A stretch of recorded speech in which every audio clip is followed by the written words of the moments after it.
히브리서는 1장에서부터 10장까지에 걸쳐 예수 그리스도께서 참되고 영원하며 완전하신 구원의 중보자가 되심을 증거한 후 10장 38절에 이르러 나의 의인은 믿음으로 말미암아 살리라는 하박국 말씀으로 비인자를 마칩니다.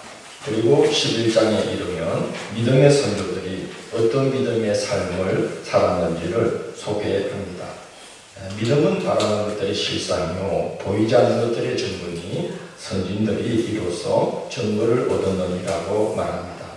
믿음의 선조들은 바라는 것들이 당장 이루어지지 않더라도 반드시 이루어질 것이라고 눈으로 보듯이 믿었고, 그래서 믿음은 보여줄 수 있는 것은 아니지만 보이지 않는 것이지만 그들의 삶을 통해 믿음의 많은 증거들을 나타내는 삶을 살 수 있었다는 것입니다.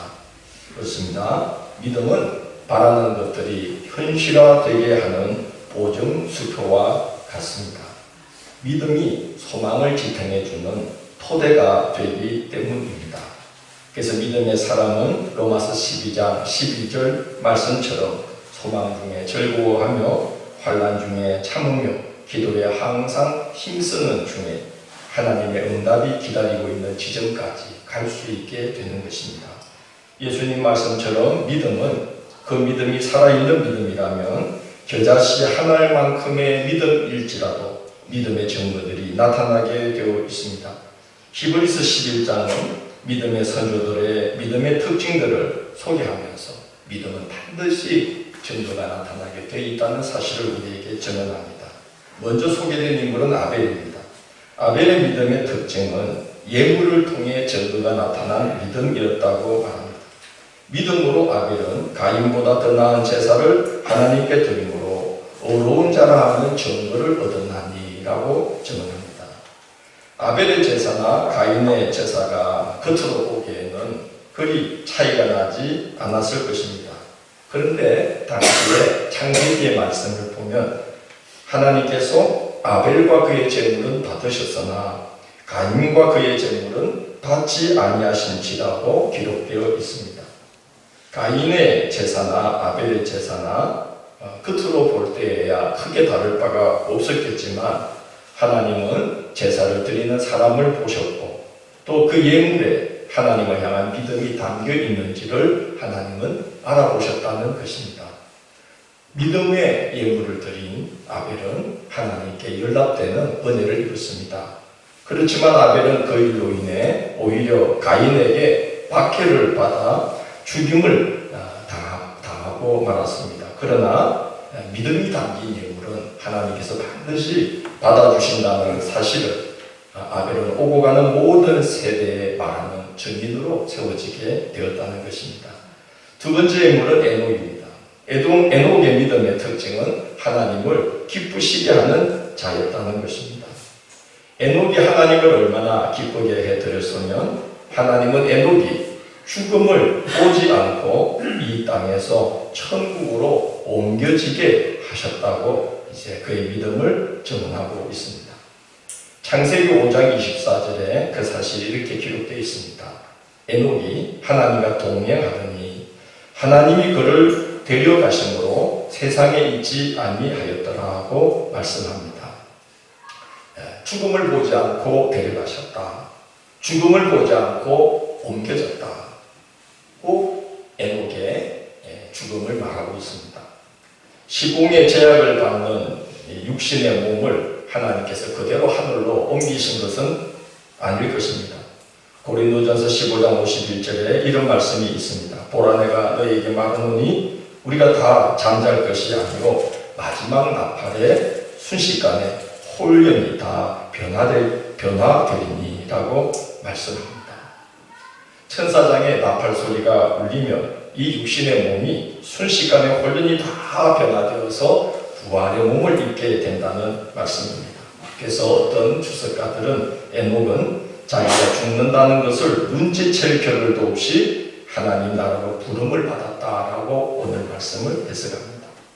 에녹이 생전에 하나님을 얼마나 기쁘게 해드렸으면 복 중에 최고의 복이라고 할 수 있는 임종의 복을 받은 것으로 보입니다. 그는 하나님과 늘 동행했습니다. 하나님이 계시다는 것을 믿었고 오늘 6절 말씀처럼 하나님은 자기를 사모하는 자들에게 상 주시는 분임을 믿고 항상 하나님과 동행하며 살았더니 하나님께서 그 에녹이 그렇게 살았다는 것을 증거해 주시되 그 임종때에 그의 죽음을 참 거룩하고 아름답게 해서 그의 믿음을 하나님이 증거해 주셨다는 것입니다. 세 번째 인물은 노아입니다. 노아의 믿음의 특징은 믿기 힘든 상황일지라도 하나님 말씀이면 믿었고 믿는 대로 실천을 했다는 것입니다. 오늘 7절 말씀이 그 사실을 이렇게 증거하고 있습니다. 7절을 한번 같이 공독해 봅니다. 공독합니다. 믿음으로 노아는 아직 보이지 않는 일에 경고하심을 받아 경외함으로 방주를 준비하여 그 집을 구원하였으니 이로 말미암아 세상을 정죄하고 믿음을 따르는 그의 상속자가 되었느니라. 하나님께서 대홍수를 예고하시며 방주를 지어라 하셨을 때 대홍수의 기미가 전혀 보이지를 않았습니다. 장비가 별로 없던 때에 노아는 운동장 크기만한 방주를 지었어요. 그러니까 얼마나 오랜 세월이 걸렸겠습니까? 무슨 일을 할 때 세월이 오래 걸리다 보면 온갖 생각이 다 들고 온갖 시험이 찾아듭니다. 목회를 한 교회에서 30년, 40년 하신 목사님들은 그 긴 시간 그렇게 계실 수 있었던 것은 수많은 시험들을 이겨내신 결과입니다.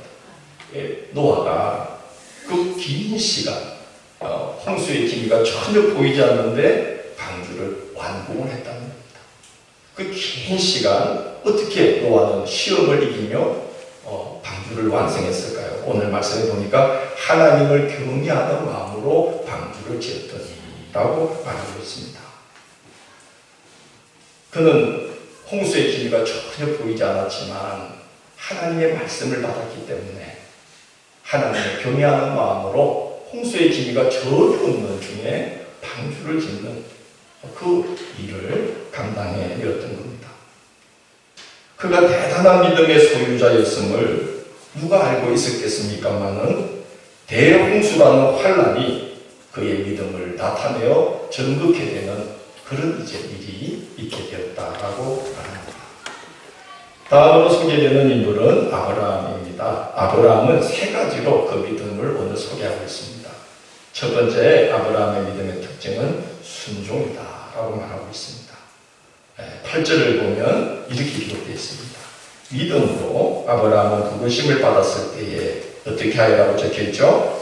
순종하여 장래의 유업으로 받을 땅에 나아갈새 갈 바를 알지 못하고 나아갔으며 라고 말하고 있습니다. 하나님께서 아브라함에게 고향과 친척과 아버지 집을 떠나라 하셨을 때에 목적지를 말씀해 주셨다는 겁니까? 전혀 어디로 갈 거라고 말씀하지 않고 내가 너한테 보여줄 땅이 있으니 떠나라고만 말씀하셨던 것입니다. 가면 네가 가야 할 길로 내가 그때그때 길을 열어주겠다는 말씀인데 얼마나 인간적으로 보면 대책 없어 보이는 말씀입니까? 그러나 아브라함은 그 하나님의 말씀을 믿었다는 거죠. 순종하고 기약 없는 길을 하나님의 인도하심을 신뢰하면서 그는 걸음을 내딛었다는 겁니다. 그래서 하나님께서 아브라함이 진짜 믿음의 사람이라는 것을 아브라함을 높이시면서 보여주신 겁니다. 두 번째 소개되는 아브라함의 믿음은 본향을 바라보는 믿음이다 라고 말하고 있습니다. 9절을 보면 아브라함은 약속의 땅에 들어간 뒤에도 마치 이방 땅에 거하는 것처럼 살았다라고 말하고 있고 10절은 그 이유를 이렇게 말하고 있습니다. 10절을 우리 같이 한번 읽어봅니다. 이는 그가 하나님이 계획하시고 지으실 터가 있는 성을 알았습니다. 아브라함은 약속의 땅에 들어갔지만 거기에다가 자기 인생 모든 걸 걸려고 하지 않았다는 거죠. 그의 마음에 있었던 소망은 그 땅이 아니라 하나님이 계획하시고 지어놓으신 하나님이 설계자가 되시고 시공자가 되실 하늘나라의 본향을 늘 마음에 품고 살아갔다는 거죠. 여러분, 그 건축물은 누가 설계합니까? 누가 시공하느냐에 따라서 건축물의 격이 굉장히 달라집니다. 제가 제주도에 한번 여행을 간다고 했더니 한결이가 우리 그 둘째 아이가 설계를 하잖아요. 아빠, 그 석주코즈라는 곳에 가면 거기 안도다다오라는 일본 건축가가 지은 건물이 있어요. 꼭 들려보세요. 그러더라고요. 근데 제가 갔어요. 가서 보니까 석주코즈라는 그 한 곳에 이렇게 콘크리트 건물로 이렇게 레스토랑 겸 카페를 그 안도다다오라는 건축가가 설계해서 지어놨는데 깜짝 놀랐어요.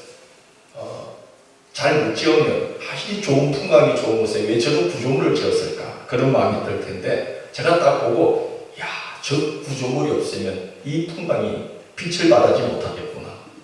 그런 마음이 들 정도로 너무 잘 지었어요. 그래서 그 안에도 들어가서 내부를 보고 싶어가지고 엄청나게 비싼 비용을 치르면서 들어가서 음식을 먹고 나온 적이 있습니다. 안도다다오가 계획하고 지어를 왔더니 너무나 멋진 거예요. 근데 오늘 성경은 말합니다. 아브라함이 약속의 땅에 들어갔지만 거기에서 뭔가 대단한 일들을 해보려고 아득바득하지 않고 그렇게 살았던 이유는 그의 마음의 소망이 땅에 있지 않았다는 거죠. 왜냐하면 하나님이 계획하시고 지어주신 설계자가 하나님이 되시고 또 시공자가 하나님이 되시니 그곳이 얼마나 좋겠나는 거죠. 아브라함은 천국 소망을 갖고 살았기 때문에 땅에 미련을 두지 않고 마치 나그네처럼 그 땅을 살아갔다. 그렇게 오늘 고백하고 있습니다. 아벨, 에녹, 노아, 아브라함, 사라의 삶을 소개한 후 그들에게 나타난 공통된 믿음의 특징을 말하면서 땅에서의 삶을 나그네처럼 여겼다고 말하고 있습니다. 13절, 14절을 한번 같이 봅니다. 공부합니다. 이 사람들은 다 믿음에 따라 죽었으며 약속을 받지 못하였을 때 그것들을 멀리서 보고 환영하며 또 땅에서는 외국인과 나그네임을 전하였으니 그들이 이같이 말하는 것은 자기들이 본향 찾는 자임을 나타내는 것이다. 이들은 다 믿음을 따라 죽었다. 약속을 받지 못했지만 그것을 멀리서 바라보면서 환영했다. 땅에서는 외국인과 나그네처럼 살아야 한다는 것을 나타냈다. 그들이 이같이 했던 것은 자기들이 본향 찾는 자임을 나타내기라고 말합니다.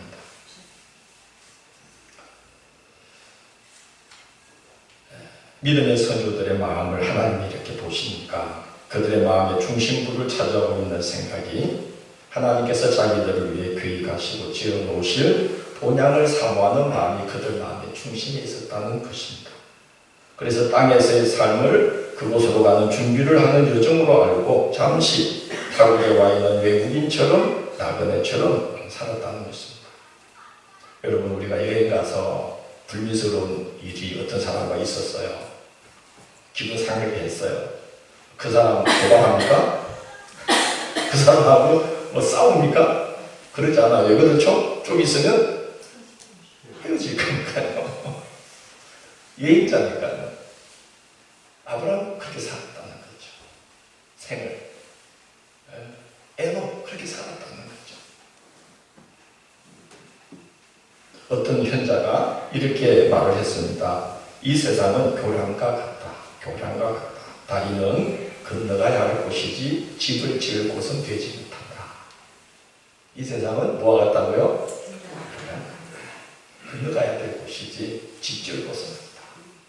우리 믿음의 선조들은 정말 그렇게 살았다는 거죠. 천국 소망을 품고 살았고 땅에서의 삶은 그 천국 입성을 준비하는 나그네 여정으로 살았다는 거죠. 그래서 그들은 하나님께 복을 받았는데 13절을 처음에 보면 어떤 복을 받았냐면 이 사람들은 다 믿음을 따라서 죽었다. 믿음을 지키며 믿음을 따라 살다가 죽을 때도 믿음을 지키고 믿음을 따라 죽었다는 거죠. 그래서 사람이 가장 두려워하는 것이 뭐겠습니까? 비참하게 허물어지면서 소멸되는 죽음에 이르는 여정을 사람들이 가장 두려워합니다. 그런데 이 믿음의 선조들은 죽음에 이르는 그 여정을 통해서도 믿음의 가치를 드러내며 죽음을 맞이했다. 하나님께 영광이 되고 그리스도인으로서 그 아름다운 덕을 죽음의 순간에도 나타냈다는 것입니다. 부패한 영국 국교회를 개혁하면서 감리교단을 창설한 요한 웨슬레 목사님은 돌아갈 때에 어떻게 돌아가셨을 것 같아요? 죽기 싫어가지고 눈을 못 감고 돌아가셨을까요? 자녀들한테 내가 얘들아 숨겨놓은 땅이 있다. 저 산 넘은 땅은 크네. 저 덜은 둘째. 그러고 죽었을까요? 믿음을 따라 죽었으면 이 말은 너무나 놀라운 말씀입니다. 요한 웨슬리 목사님은 돌아가시면서 이 한마디를 했다고 그래요. The best of all is God is with us. 내가 돌아보니 정말 너무너무 고마운 것은 하나님이 우리와 함께하고 계시다는 것이었다. 순간순간에도 두려워하지 않고 The best of all is God is with us. 하나님이 우리와 함께 하신다는 게 얼마나 놀라운 선물이야. 또 하나님께 영광을 돌려드리며 돌아가셨어요. 믿음을 따라 어떻게 된 거죠? 죽었어요. 우리 기독교인의 삶은 그래야 되지 않겠습니까? 믿음을 따라 살다가 믿음을 따라 죽는 거죠. 종일간 믿음의 기조를 지키면서 살아가는 것이죠. 스콧 니어링이라는 분이 있습니다. 이분은 예수님을 사랑했던 분입니다.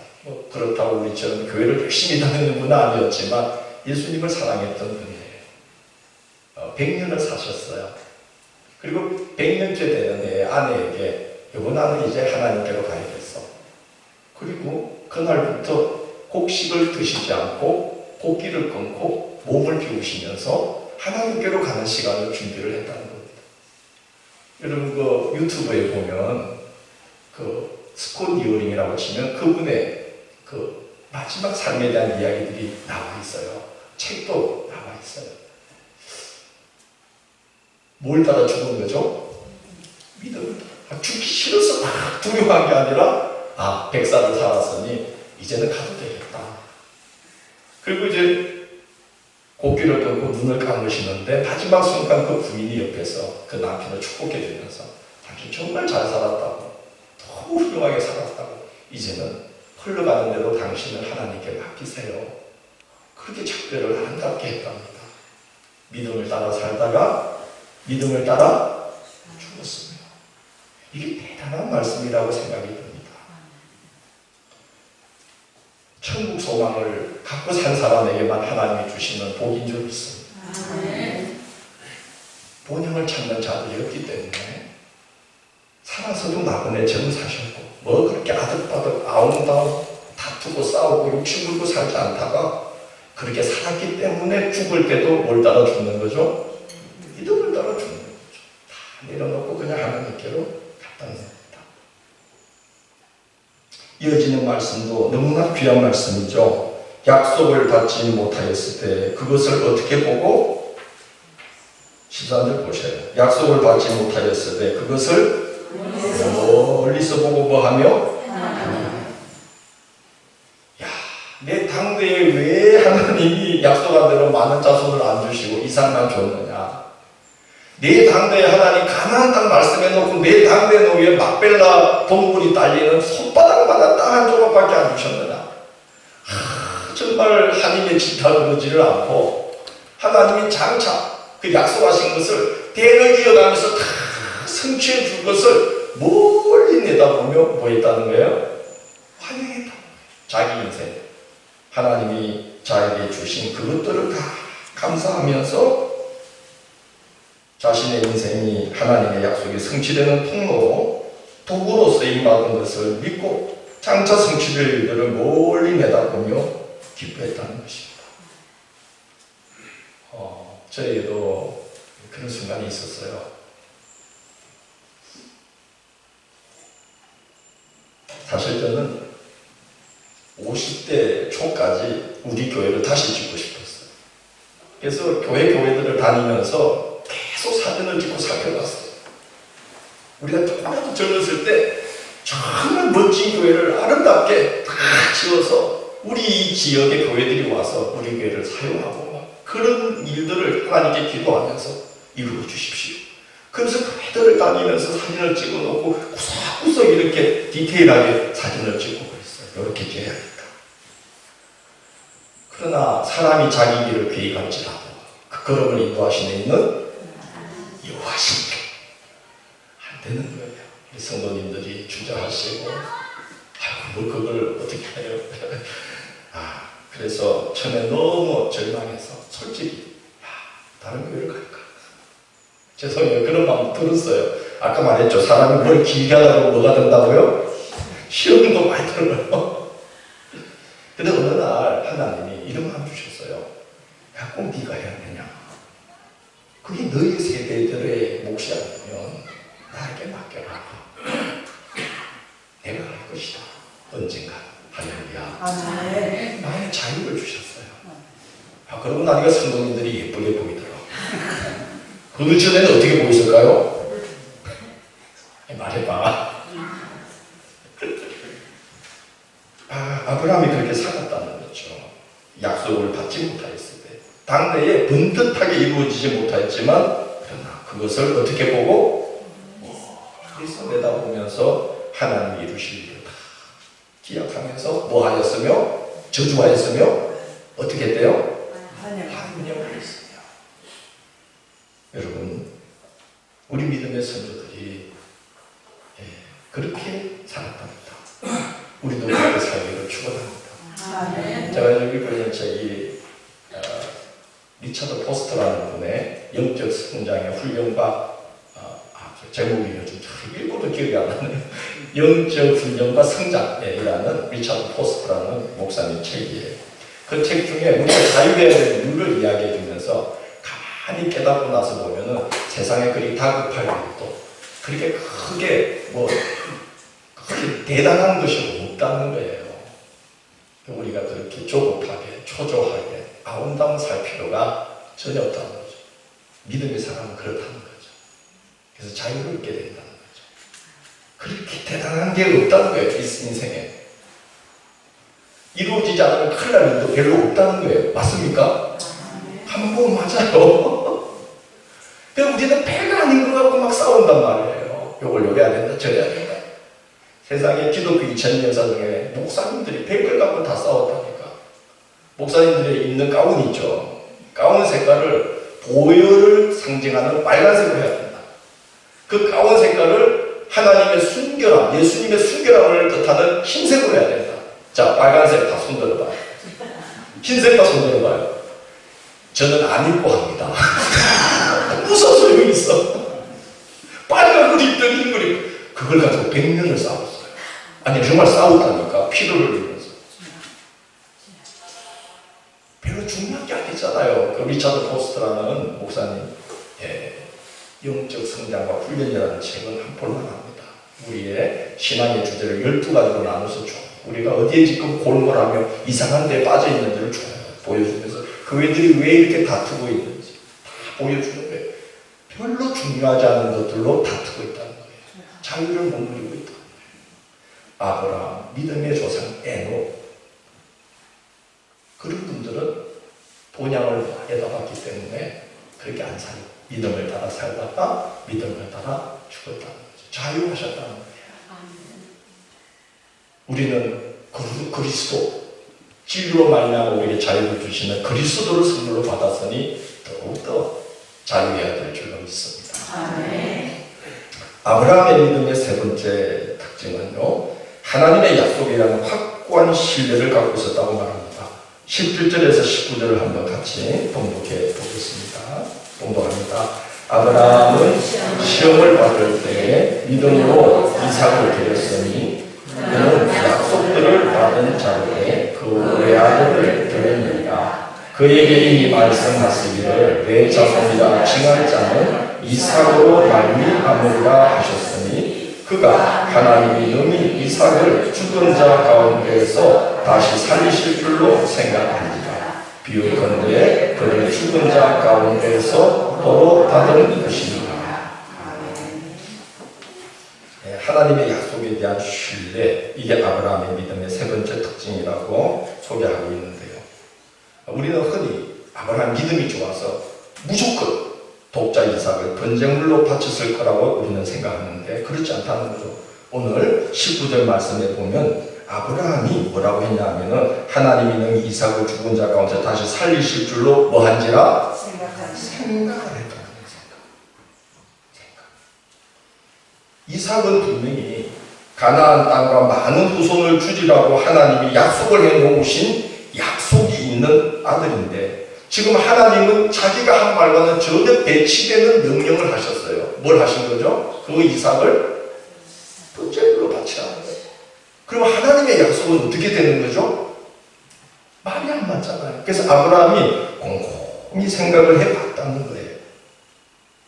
하나님은 분명히 시근하실 분이 아닌데 헛말을 하실 분이 아니고 반드시 지키실 분인데 그렇다면 뭔가 계획이 있어서 그런 명령을 하신 것이 분명하고 그래서 내가 이삭을 번제물로 바친다 하더라도 하나님은 약속을 이행하기 위해서라도 무슨 수를 통해서라도 이삭을 구해낼 것이며 설령 이삭이 죽었다고 할지라도 어떻게 하실 거라고 다시 살려서 그 약속을 이루어줄 거라고 그가 생각을 하게 되었다. 그 생각에 딱 도달하게 되었다는 거예요. 그래서 이삭을 다 바칠 수가 있었다.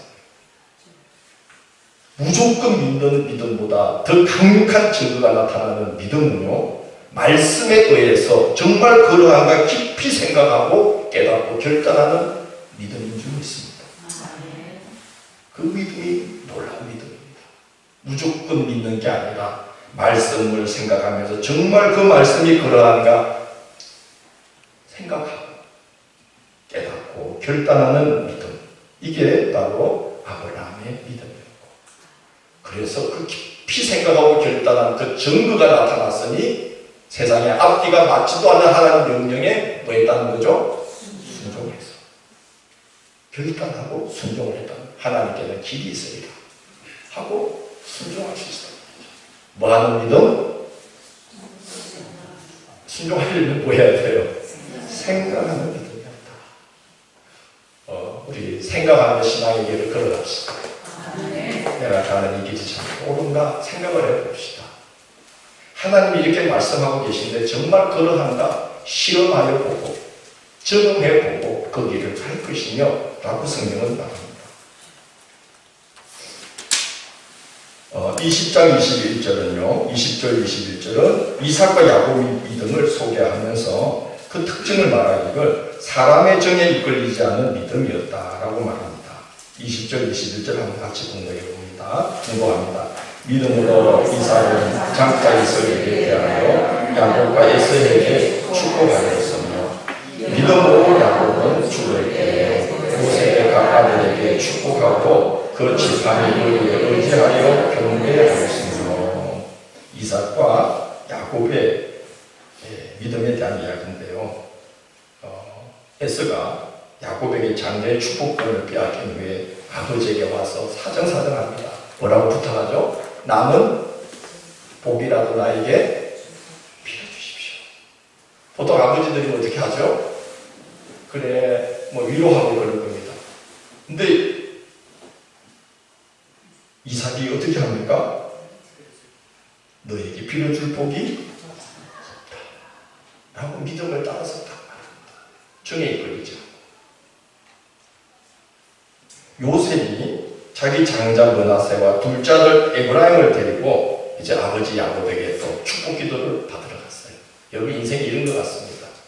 어제까지 축복 기도를 받던 사람이 어느 날 늙어서 죽을 때 축복 기도 해주는 사람이 있겠는데 맞습니까? 잠깐 사이에 성경을 읽어보시면 통독하다 보면 재미있는 게 어제 태어났는데 두 장 넘기면 죽고 있어요.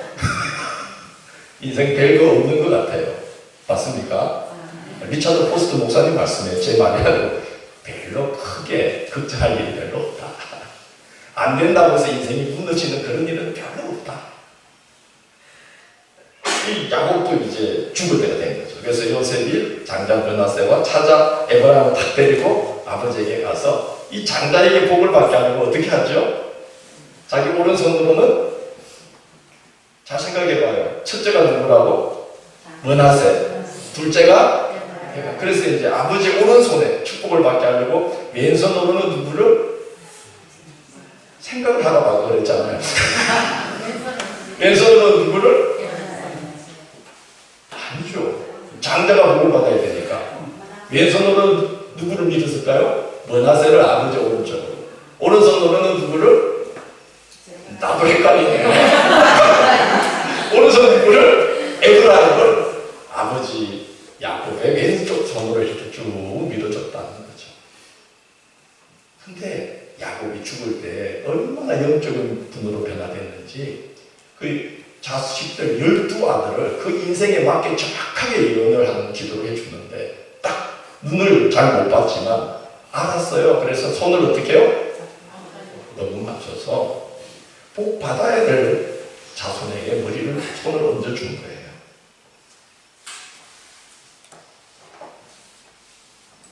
그리고 오른손으로 에브라임을 축복하고 왼손으로 장자 므낫세를 축복하면서 형이 동생을 섬기겠고 큰 자가 작은 자를 섬길 것이니라고 기도를 합니다. 인지상정이 아니고 믿음을 따라. 무엇을 따라요? 믿음을 따라. 하나님께서 주시는 대로 기도를 했던 것이죠. 믿음의 사람들은 이렇게 사는 거예요. 인지상정이나 사람의 정이나 상황에 이끌려서 살아가는 게 아니고 뭘 따라서? 믿음을 따라서 살아. 좀 냉정해 보이지 않죠. 그렇게 가는 거죠.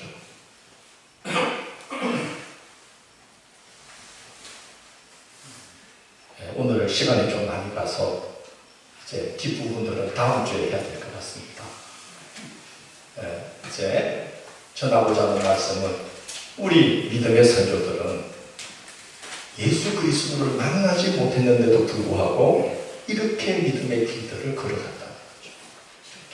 근데 우리는 예수 그리스도를 선물로 얻었다는 거죠. 구원의 주를 선물로 얻었고 성령을 선물로 받았고 그런 이제 우리가 어떤 모습으로 신앙의 길을 걸어가야 되겠느냐. 지금 히브리인 성도들이 얼마나 힘들겠어요. 누누이 이야기해서 이제 아시겠죠. 어떤 상황이 있는지.